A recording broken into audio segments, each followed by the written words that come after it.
I have to talk about, before we go, this Congresswoman, Ilhan Omar.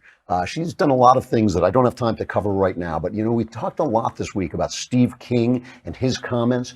Ilhan Omar has been making terrible comments about Lindsey Graham, saying that he's being blackmailed. The suggestion is that Graham is gay and maybe he's being blackmailed about that. She said that's not the suggestion. When she was asked about it, she said she had no proof. She ought to clam up. But she was asked on CNN about a tweet she sent out that does really seem anti-Semitic. She is one of the two Islamic women who was elected to Congress, and she was asked about this anti-Semitic tweet she sent out, and this was her response. This is the one, cut 5.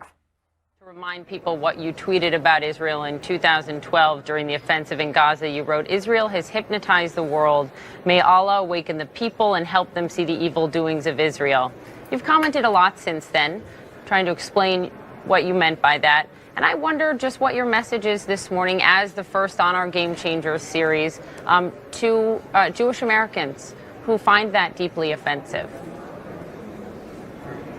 That's really a regrettable way of expressing that. I don't know how my comments would be offensive to Jewish Americans. My comments precisely are addressing what was happening during the Gaza war.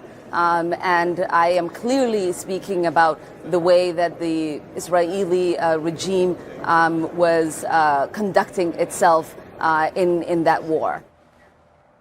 So good for CNN for asking her about it, but what they didn't do is they did not tar the entire Democrat Party with her anti-Semitism the way they tried to tar the entire Republican Party with what they thought was Steve King's bigotry. They didn't tar all liberals or leftists, not liberals, leftists, with her comments the way they tried to tar Donald Trump and all conservatives with the comments of Steve King. That is the difference. That's the bias, the action of bias that is really the source, I think, of so much of our division, so much of our anger, and so much of what's wrong with our politics is the way they report these stories.